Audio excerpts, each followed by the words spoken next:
கரூர் விவகாரம் தொடர்பாக முழு உண்மையும் வந்து வெளிக்கொண்டு வருவோம்னு சொல்லிட்டு தமிழக முதல்வர் வந்து எக்ஸ்தலத்தில் வந்து பதிவிட்டிருக்காங்க. ஆமா, உண்மைதான். முதலமைச்சர் பொறுப்பாக தான் போன சனிக்கிழமை இருந்து அவர் செயல்பட்டு வருவதாக தான் தமிழ்நாடு அரசாங்கமாக இருக்கட்டும், காவல்துறை சரியாகத்தான் செயல்பட்டு வருவதாகத்தான் நான் நினைக்கிறேன்.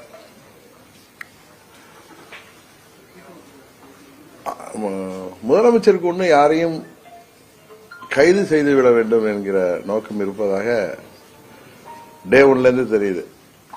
அன்னைக்குமே நீங்க ஊடகத்தை சேர்ந்த நண்பர்கள்லாம் கேட்டப்போ கூட நாங்க அந்த ஆணையத்தோடைய அறிக்கை வந்த பிறகுதான் நாங்க மற்ற இதெல்லாம் முடிவெடுப்போம்னு சொல்லியிருக்காங்க.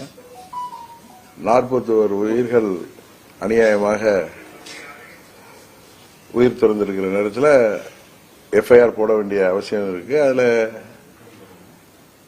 கைதுகள் செய்ய வேண்டிய அவசியமும் அரசாங்கத்துக்கு இருக்கு. இது ஏதோ நான் அரசாங்கத்துக்கு ஆதரவா பேசுறேன்னு இல்ல, நடக்கிறதா நான் உங்களுக்கு தெரியும். நியூட்ரலா நம்ம பாக்குறப்ப, ஒரு குடிமகனா பாக்குறப்ப எல்லாம் சரியா தான் நடக்குது. இதுல தாவாய்க்கா ஒன்னும் திட்டமிட்டு இது செய்யல. இது வந்து ஒரு விபத்து தான். அவர்கள் கூட்டம் ஏற்பாடு பண்ணியிருக்கிறார்கள். ஆர்வத்தில் அந்த நிர்வாகிகள் அவர்கள் தலைவர் வரும் பொழுது நிறைய கூட்டத்தை காட்ட வேண்டும் என்றெல்லாம் அவர்கள் ஏற்பாடு செய்திருக்கிறார்கள். இதனால அனுபவம் குறைவினால அவங்களுக்கு அவ்வளவு தொண்டர்கள் வந்திருக்கின்ற இடத்துல அவர்களுக்கு உரிய அடிப்படை வசதிகளை, இப்ப நம்ம எல்லாம் கூட்டம் போட்டோம்னா ஆர்ப்பாட்டம் அறிவிச்சா வெயில் நேரமாக இருந்தா கூட அவர்களுக்கெல்லாம் குடிக்க தண்ணீர், பிஸ்கட் எல்லாம் கொடுப்போம். எல்லா கட்சிகளும் செய்வாங்க. அவர்களுக்கு தெரியாமல் இருந்திருக்கலாம். அது கூட அவங்க வேணுக்குன்னு செய்யல நம்ம சொல்லல. அதற்கு திரு விஜய் அவர்கள் அதுல அந்த விபத்தை பார்த்தது மிகவும் மனது உடைந்து போயிருப்பார். இது எல்லோருக்கும் உள்ளதுதான். அது அவங்க முதல்வர் அவர்கள் சொன்னது போல எந்த தலைவருமே அவங்க கட்சி தொண்டர்களோ நிர்வாகிகளோ இறப்பதை யாருமே ஏற்றுக்கொள்ள மாட்டார்கள், விரும்ப மாட்டார்கள் என்று அவர் யதார்த்தமாகவும் சொல்லியிருக்கார். ஆனா நான் நினைக்கிறேன் திரு விஜய் அவர்கள் இதுக்கு தார்மீக பொறுப்பேற்றிருந்தார். நேற்று நீதிமன்றம் கூட அவர் மீது அவ்வளவு கண்டனங்கள் தெரிவிச்சிருக்காரு. தார்மீக பொறுப்பேற்றிருந்தா ஒருவேளை அது பழி நம்ம மீது வந்து விடுமோன்னு அவருடைய ஆலோசகர்களோ இல்ல வழக்கறிஞர்களோ சொன்னதுனால அவர் அப்படி பேசியிருப்பாரோ அப்படின்ட்டு நான் நினைக்கிறேன்.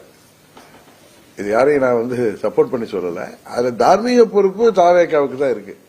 அவர்கள் ஒன்னும் திட்டமிட்டு எந்த முயற்சியும் செய்யவில்லை என்றாலும் தார்மீக பொறுப்பை தாவேக்கா ஏற்றிருந்தால், அதன் தலைவர் ஏற்றிருந்தால், இவ்வளவு தூரம் நீதிமன்றத்தில் போய் உயர்மன்ற நீதி அரசர் கூட இவ்வளவு வருத்தம் தெரிவித்திருக்கின்ற அளவுக்கு, கண்டனம் தெரிவித்திருக்கிற அளவுக்கு சென்றிருக்காது. இதனால நடந்தது எல்லாம் நடந்துட்டு.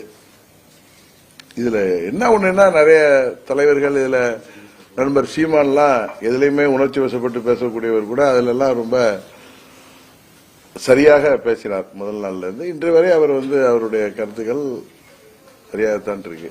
ஆனா வழக்கம் போல அண்ணன் பழனிசாமி அந்த பதவி வெறியில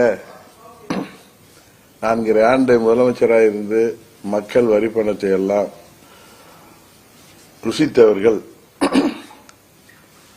அந்த ருசி கண்ட பூனை மாதிரி எப்படியாவது பதவிக்கு வந்துவிட வேண்டும், அதிகாரத்தை கைப்பற்றிவிட வேண்டும். பதவி ஆசையெல்லாம் தாண்டி பதவி வெறியில அவர் பேசுவதும், அவர் என்னமோ ஆட்சியாளர்கள் தான் இதற்கு காரணம், ஆளுங்கட்சி தான் காரணம், இதுல சதி இருப்பது போல அவர் எடுத்துக்கொண்டு ஆடு நினைவுன்னு ஓனாய் அழுகிறது போல தாவேக்காவிற்காக அவர் வக்கீலை போல வாதப்பட்டு இருக்காரு.